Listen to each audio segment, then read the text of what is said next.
CURES is sponsored by Wheeler Health's Better Choice program. More at wheelerhealth.org. Helping you lead a healthier life. This is CURES. Hi, everyone. Welcome to the CURES Show. This is where we explore cutting-edge wellness for our body, mind, and spirit. I'm Kara Sundlin. So have you ever felt like maybe you're overreacting with your emotions when you're upset, lashing out? Well, trauma from our childhoods can really have lasting effects that you may not even realize. Anna Runkle, aka the Crappy Childhood Fairy, love the name, is the author of Re-Regulated, Set Your Life Free from Childhood PTSD and the Trauma-Driven Behaviors That Keep You Stuck. She's got more than 1 million followers on YouTube where she's helping people heal. She is joining us now to talk more about Re-Regulated. Anna, thank you again for being with us. Thank you. Nice to see you again, Kara. Nice to see you. You know, we want to talk first about, you talk about something very specific, which is complex PTSD. And I think a lot more people suffer from this than they realize from childhood events. What is it? Well, it's the type of post-traumatic stress disorder that comes from chronic ongoing exposure to stress. So we're kind of familiar with PTSD and how often combat veterans get it, but some people have lived through trauma year after year after year, and it causes changes, especially in children. So a lot of CPTSD happens in childhood, and that's what I talk about. And it can cause some neurological changes that affect the way you learn and remember. It can affect the way you handle emotions. It can affect your whole body systems and result in chronic disease, chronic pain. So a lot of things that we were mystified even 10 years ago, why do some people struggle so much with these problems? We're starting to see this common denominator, and it's trauma in childhood. And talk about what kind of traumas, because I know we all have been through stuff, but what kind of traumas would maybe make you overreactive or have a nervous system that isn't responding the way it perhaps should? Yeah, the number one culprit would probably be neglect. So when a baby is, starting to wake up to themselves, and their mom and dad are not paying attention to them and looking in their eyes and speaking with them and goo-goo, and there's a brain change that takes place, and it can cause a delay. It can cause what is essentially an injury to neurological development. So complex PTSD in kids is often called developmental trauma because it can change and delay development of things like being able to connect with people, being able to stay cognitively regulated, which is to be able to sit still in a classroom, listen, learn, remember. It can change how you handle emotions, and then it can change bodies. And these symptoms, especially because we've never really understood that this was what was happening. I think we all used to psychologize it. If trauma happened when you were a kid, we knew it was bad for kids. We knew they often ended up depressed and anxious or with addictions, maybe bad relationships, but we didn't know that it was also a trigger for a neurological change that causes people to have things like obesity, diabetes, heart disease, cancer, reproductive disorders. And so now we know there's hardly anything in life that doesn't get altered by early trauma. So the traumas we're talking about, there's not a perfect scale. Different people are different. Siblings can grow up in the same family and one kid develops CPTSD, the other one sort of sails through. So people are different and people are a mystery, but it would be things like abuse, neglect, and it could also be outside the family traumas, such as living through a war, getting bullied at school, getting ostracized by people. And these are, having a parent who is mentally ill, a parent dies. These are all things that are traumas that could change a kid's neurological development. Yeah, I first learned about this maybe 5-6 years ago from a therapist who explained this to me. And I think the reason why so many people don't know is they'll think, well, maybe trauma is you were raped or you were sexually abused or some horrible thing. We talk about PTSD with war veterans because of what they saw. But perhaps, do you think sometimes people might be rationalizing, okay, so my mom had to work 3 jobs and there wasn't really an adult around me, and I started making breakfast when I was 3 years old, and no one really hurt me. I just had to fend for myself a lot. That in of itself could be rewiring of neglect. I guess we don't always think of neglect or not having someone around as being traumatic. Yeah, well, the younger a child is, the more harmful neglect is. And, as a kid, I grew up in a commune with a mom who was an addict and alcoholic. And so I was neglected a lot. I had a lot of strengths that countervailed. I was a responsible kid. I did well in school. I looked good. I tried to look like everything's okay. I felt very invested in that. I was trying to cover for what was going on at home. But that neglect meant that there were a lot of social skills I never had, and a lot of ways that I developed a strategy to sort of stuff my feelings or see love where there is no love, sort of magicalize. These things can lead to real problems in relationships later if you don't unlearn it. And because this just wasn't recognized, maybe it was about 10 years ago that Bessel van der Kolk's book, The Body Keeps the Score, came out. And a couple of people had been doing some research that only researchers knew about before then. But there's a very standard set of symptoms that people exhibit when they grew up with this kind of trauma. And we all thought that that physical and sexual abuse would obviously be the worst thing. And it's bad. But the little surprise in there is that neglect can be even worse. Yeah, and I think that is new to people. I remember hearing about that, thinking, well, not as bad as if someone's doing this to you or that to you. But in fact, I guess there's all that neural wiring that happens when we're very young. And if you don't have someone mirroring to you or taking care of you, what you're saying is it really does change us in a lifelong, very profound way. Yeah. And it affects maybe, up to 8% of people. It's depending That's a on, big number. The definitions are still a little soft. So a lot of us have been walking around, and this is the shocking thing. Everybody gets told, go to therapy. I'm depressed, I'm struggling, I can't focus, I'm pushing away my friends and partners, everybody I date with these emotional lash outs and things. You go to a therapist and they go, well, let's talk about what happened in the past. That's like the logical thing in our culture. But we now know that talking about the past has limited utility. And after a certain point, it can actually trigger more neurological dysregulation and make it impossible to learn and remember what you even talked about in therapy, let alone find emotional relief.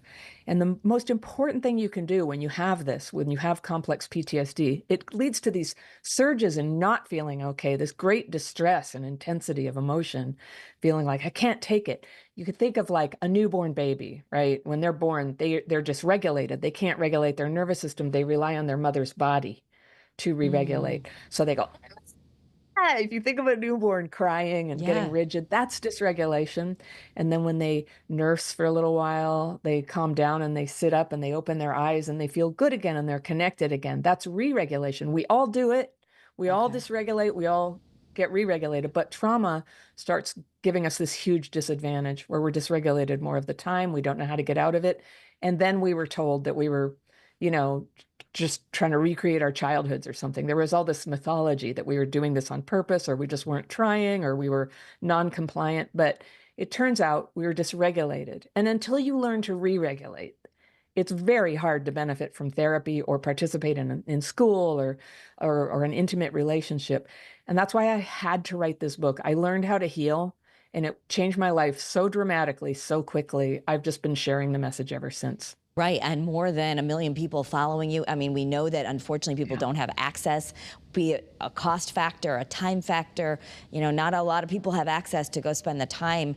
And if you are getting therapy, like you mentioned, this may not talk therapy. If you're thinking, gosh, I don't think I feel any better, I might even feel worse, it might be because it's just not the right thing.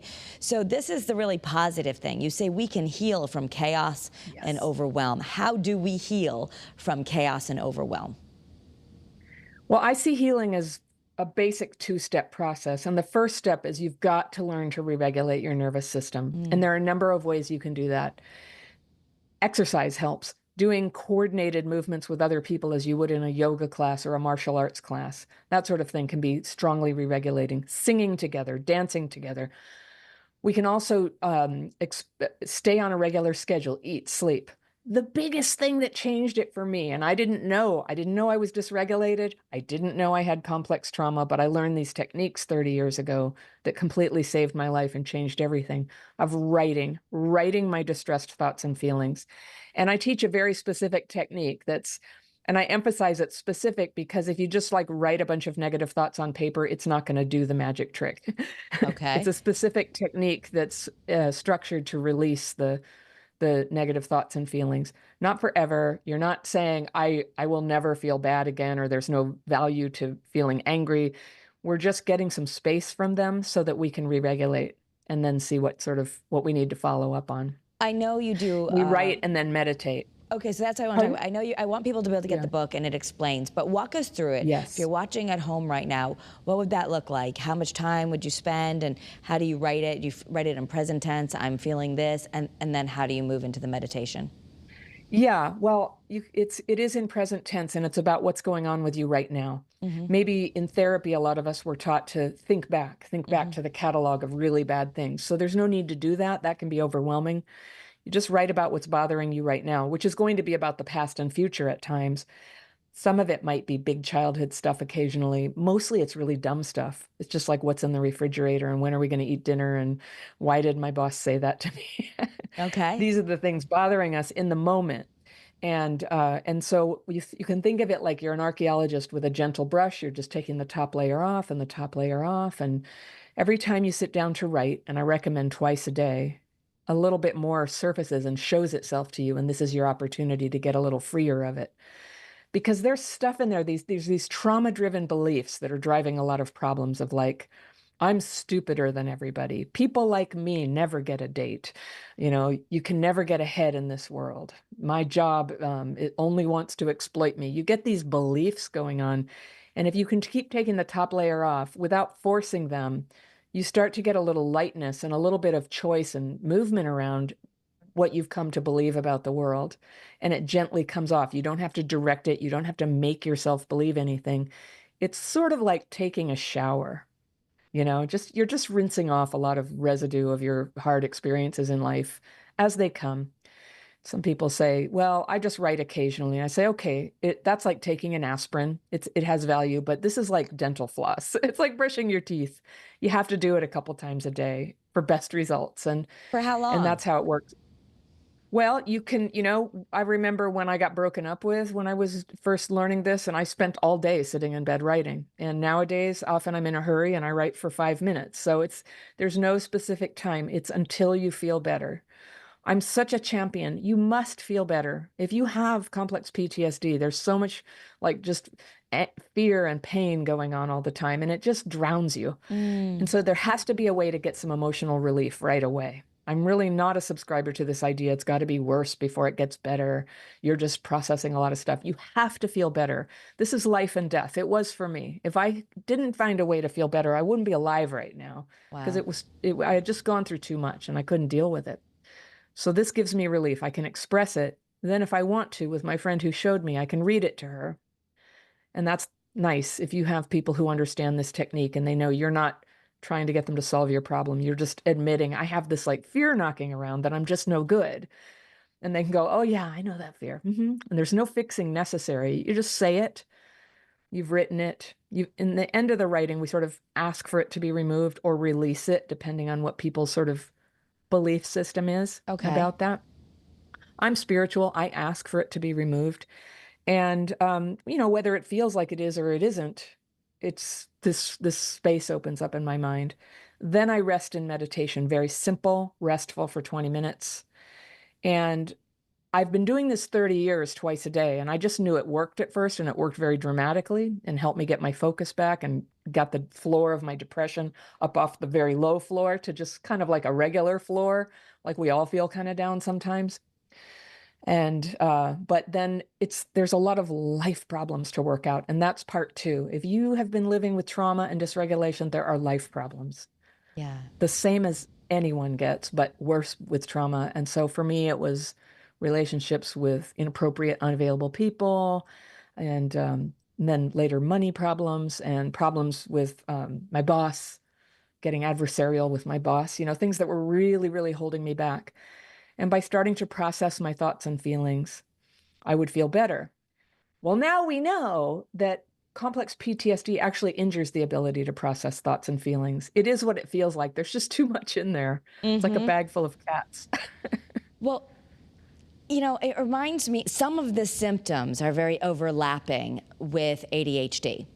And I'm wondering what your thoughts are about, because I've had therapists sometimes say, you know, as adults, well, you could have ADHD, or you might have complex trauma, or, you know, we've talked about that. So since you are the expert in but the inability to focus or lashing out or tough with emotional regulation, it does show up in other areas too. What's your take on determining, is this what's holding me back? Well, a lot of experts in ADHD are pretty invested in it being ADHD, and there's a pill you can take. And there's not really a pill you can take for CPTSD, so who knows about that? A lot of experts say much ADHD is probably CPTSD, kind of funneled into that lens. Okay.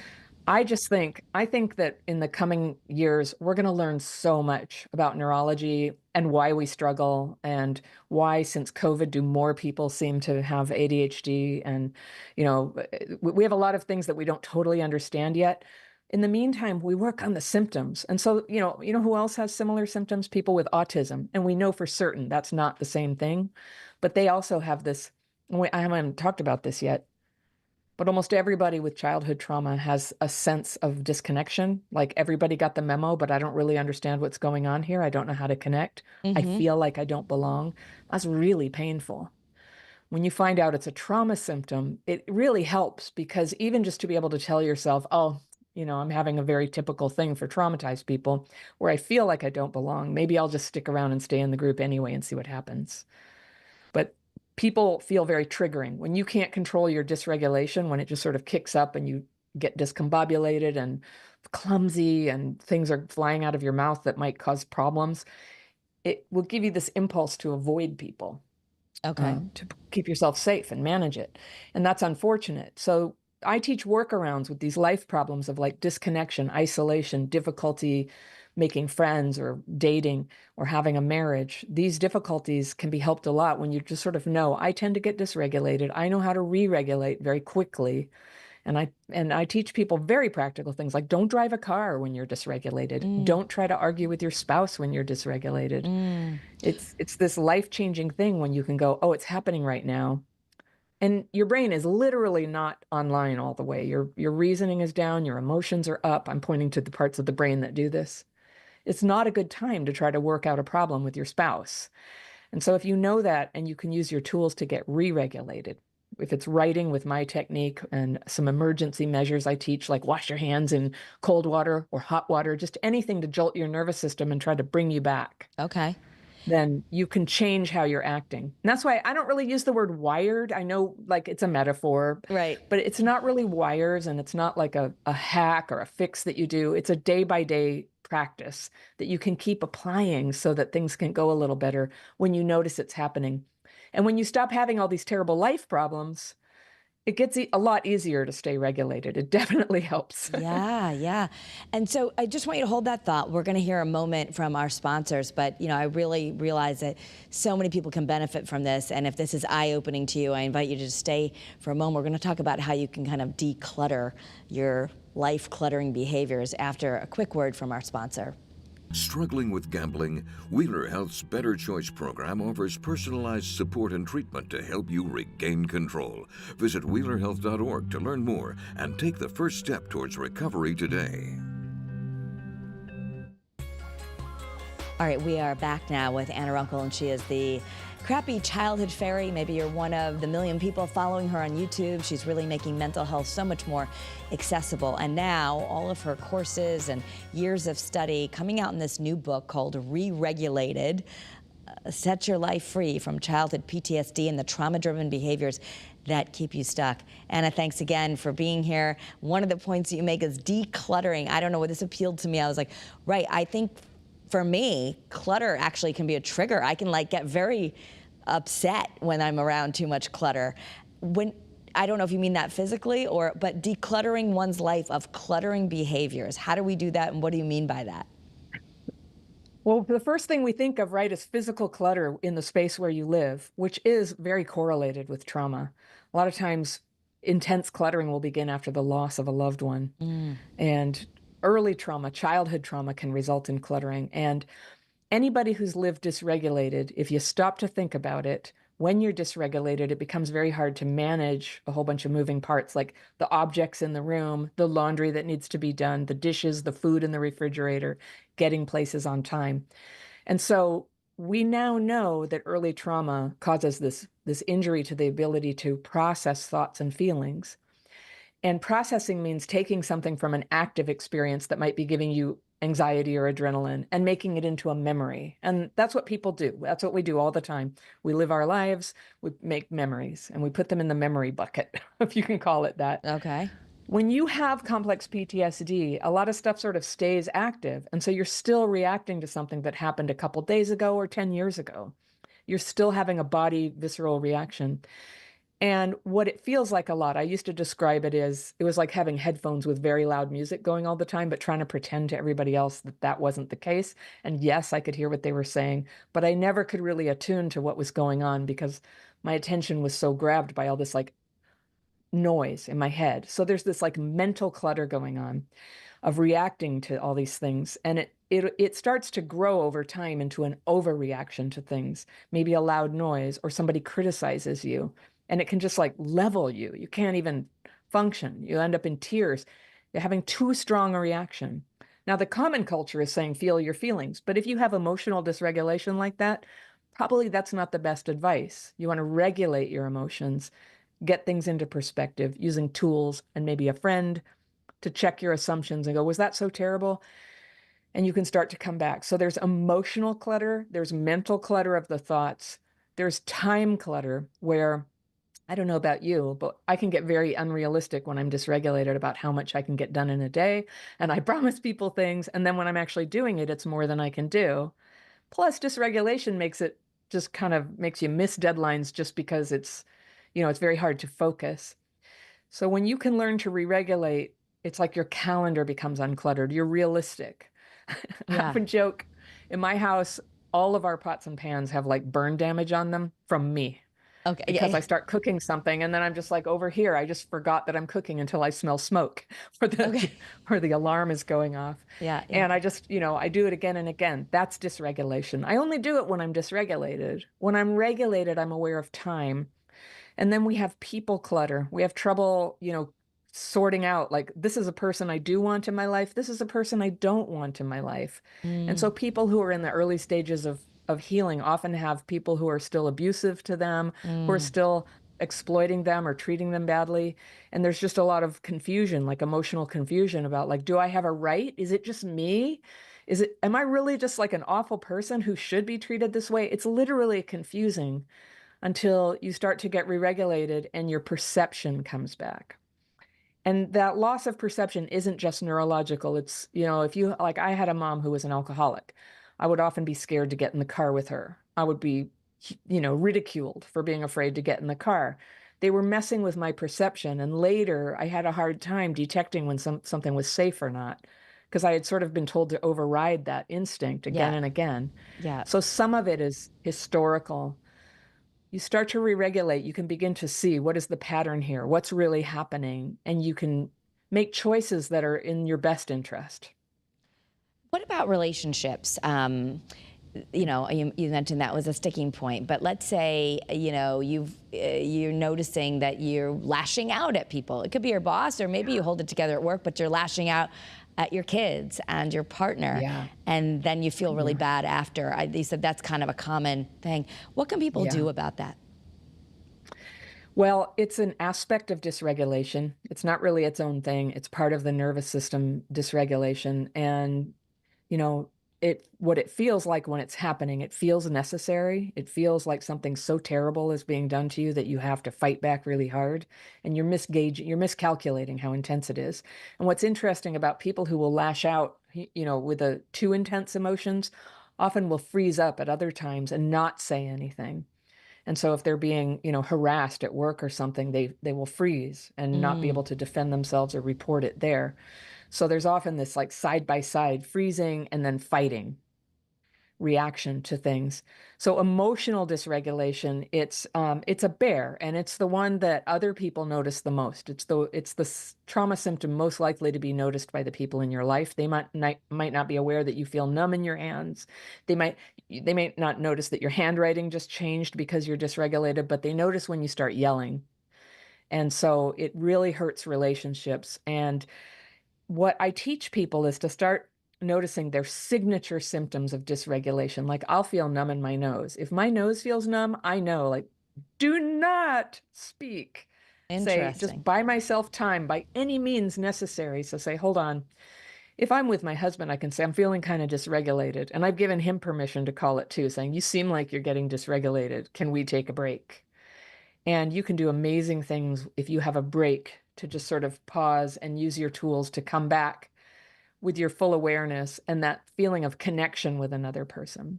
There's this thing the therapist Pete Walker defined with the phrase emotional flashback. So for somebody who was neglected when they were under 3 or 5 years, there's sometimes a huge reaction that comes up to things that's coming back from that time, but there's no visual memory or information about, like, what is this about? But it's as if you are going through an existential threat by, somebody not paying it, walking out of the room when you were in the middle of talking. It will cause your nervous system to go back to that place, and then everything comes out too strong. And it hurts relationships because other people don't deserve to be screamed at, and they also can't fix it for you. Like, what you're reacting to isn't really happening there. It's an echo, perhaps, but the thing that would really work is to be able to say in a regulated way, wow, when you walk out of the room when I'm talking, that really upsets me, and I feel like you're not listening. That is something that a person can respond to rather than, Yeah, yeah, yeah. And then, of course, I'm sure people, they come back down. Like you said, we get dysregulated, and then they feel bad, like, oh my gosh, I yelled at my kids again, or I yelled at my partner. So that's really, I know we're going to start running out of time in these last 2 minutes. I just want to let people know the book is out now, but you also, you have courses, right? And I guess my question is, if you can't get to a therapist, or you're already at a therapist, would you think, this isn't getting better, or I'm not really healing. How do people heal on their own? Because you might be thinking, I can't do that. I can't just do an online course. It's not going to help. Or how do you help people, and how do you let them know that they can maybe get better? Courses. I do have courses, and I have a free course where I teach the daily practice. But my life's mission has been to get this book out. And that's why this is such an exciting week for me, because this is the day that people get it into their hands, and I take you step by step through the process through which I healed. And, when I first started and I got on YouTube, I used to get some pushback from therapists and doctors. Now I have over 100,000 clinical professionals who use the techniques themselves, who prescribe them to their patients. Wow. And I won't claim they're for everybody, but it's very simple. It's something you can manage yourself, whether or not you have access or want access to professional help.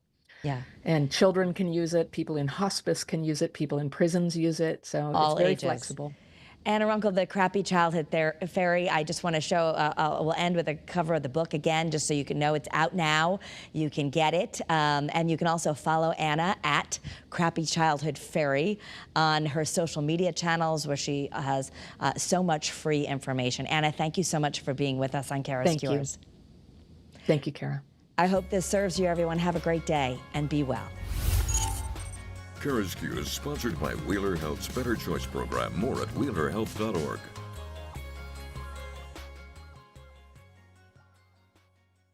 That's okay. Thank you.